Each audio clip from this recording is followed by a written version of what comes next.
Look, have you ever finally hit a savings milestone that felt impossible just a few months earlier? Like breaking $10,000 for the very first time? You checked your bank app, saw those five figures staring back at you, and you felt this massive wave of relief. You finally had some breathing room. But then, if you're like most people, you watch that money disappear faster than it took to save it. Maybe you spent it on a car repair, upgraded your apartment, took a vacation you convinced yourself you deserved, and suddenly you're right back to square one, wondering why you even bothered saving in the first place. Or maybe you have $10,000 sitting in your checking account right now and you are terrified to touch it because you don't know what you are supposed to do next. Here is the brutal truth that nobody tells you. What you do in the next 24 hours after hitting $10,000 will determine whether you build actual generational wealth or stay broke for the rest of your life. If you make $80,000 a year but still feel broke, you are not bad at math. You are the victim of a psychological trap. I am going to show you the exact step-by-step mathematical system the wealthy use to turn their first $10,000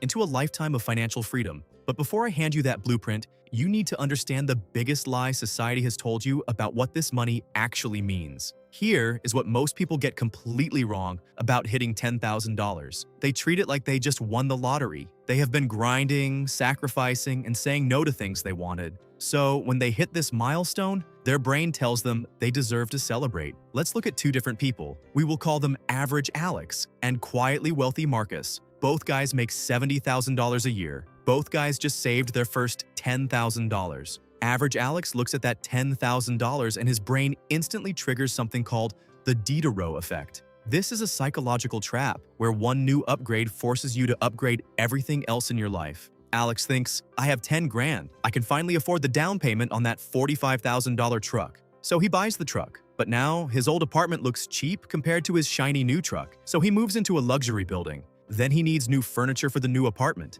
Within 6 months, Alex's $10,000 is entirely gone. And worse, he has trapped himself in $1,500 of new monthly payments. He looks rich, but he is financially suffocating. Quietly, wealthy Marcus looks at his $10,000 completely differently. He understands the brutal truth. $10,000 is simultaneously a lot of money and completely insignificant at the same time. It is a lot of money because nearly 40% of Americans cannot even cover a $1,000 emergency without going into debt. Having 10 grand puts you ahead of half the population. But mathematically, $10,000 is basically nothing. It is not enough to retire on. It is barely enough to cover a few months of living expenses if you lose your job. Marcus knows that $10,000 is not wealth. It is the foundation you build wealth on top of. And if you want to escape the rat race, you have to follow the exact 4 rules Marcus uses to protect and multiply that foundation. The first wealth killer is the one nobody talks about, and it is quietly draining your bank account every single month just by sitting there.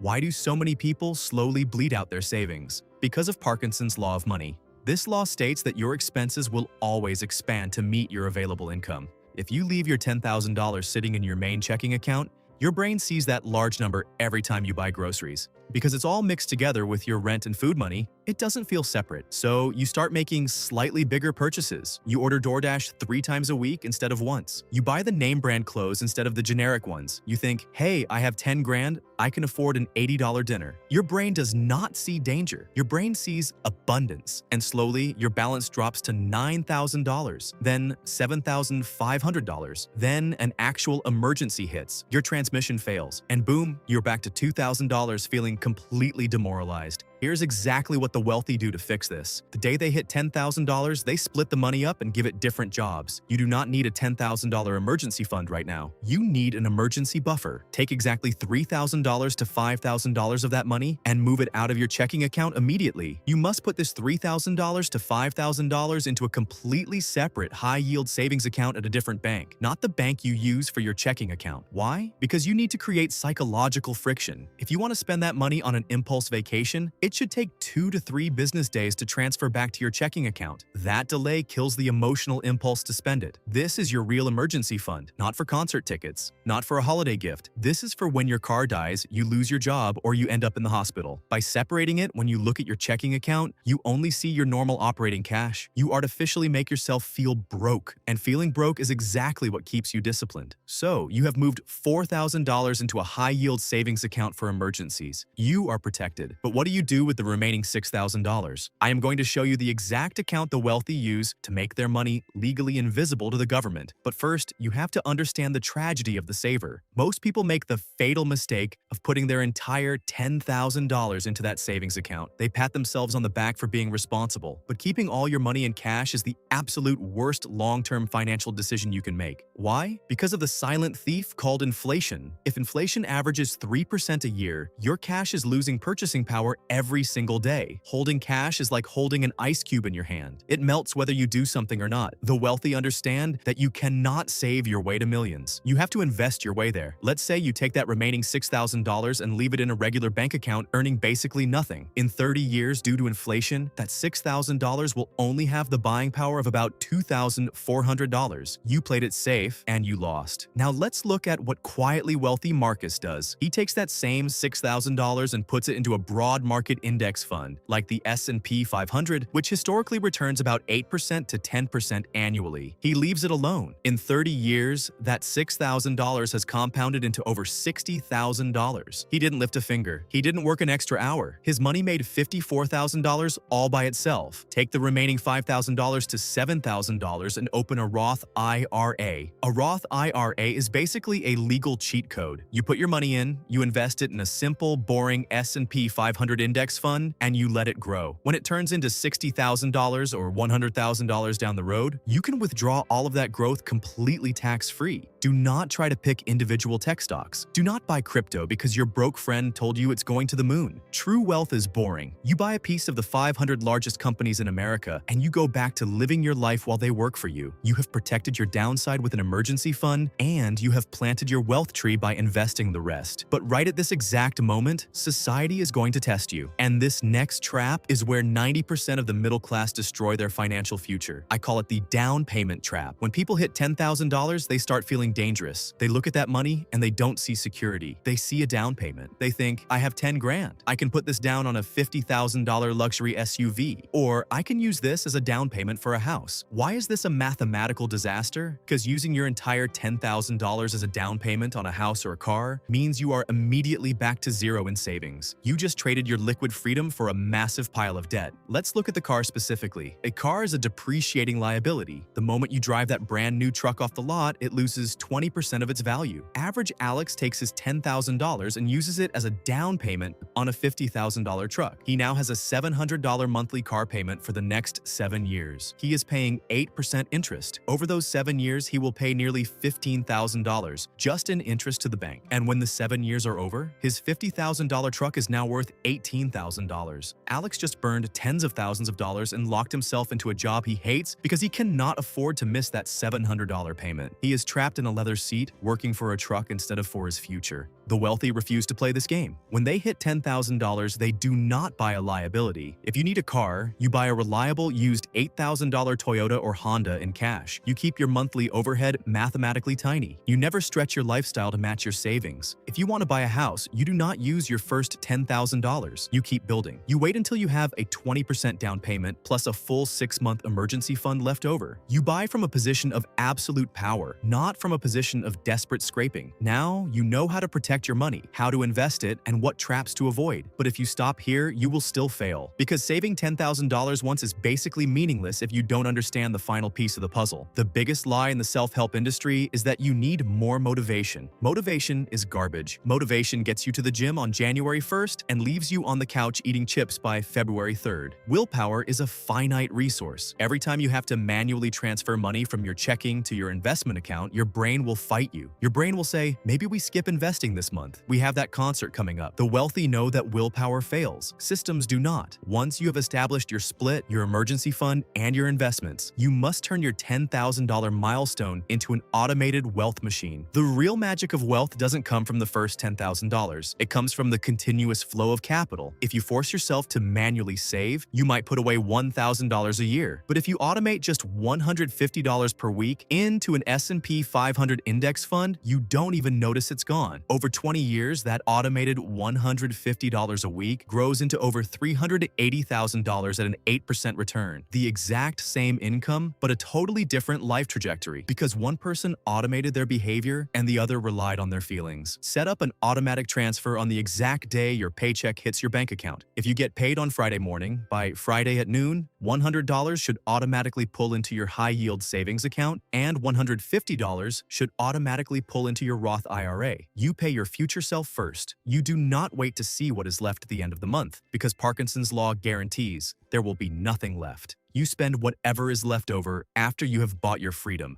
This is what building wealth actually looks like. It is not flashy. It is not crypto day trading on a yacht. It is a quiet, ruthless, boring system of capturing your money before the world can steal it from you. Let's be brutally honest for a second. Most people watching this video will do absolutely nothing with this information. They will hear it, nod their heads, feel motivated for exactly 10 minutes, and then go right back to leaving their $10,000 in a checking account, waiting for a fake emergency or a car dealership to steal it from them. But if you are one of the rare few who actually takes action today, who splits the money, opens the high-yield savings account, funds the Roth IRA, and automates the system, your entire life trajectory just changed. 10 years from now, you will look back at this exact moment as the day you stopped being a consumer and finally became an owner. Now you know exactly how to handle your first $10,000 and plug the leaks in your finances. But none of this matters if you don't know the exact mathematics of how this money multiplies. You need to understand why your first $100,000 will feel like pure torture, but your second $100,000 will feel like a breeze. Click the video on screen right now. I will show you exactly why. I will see you there.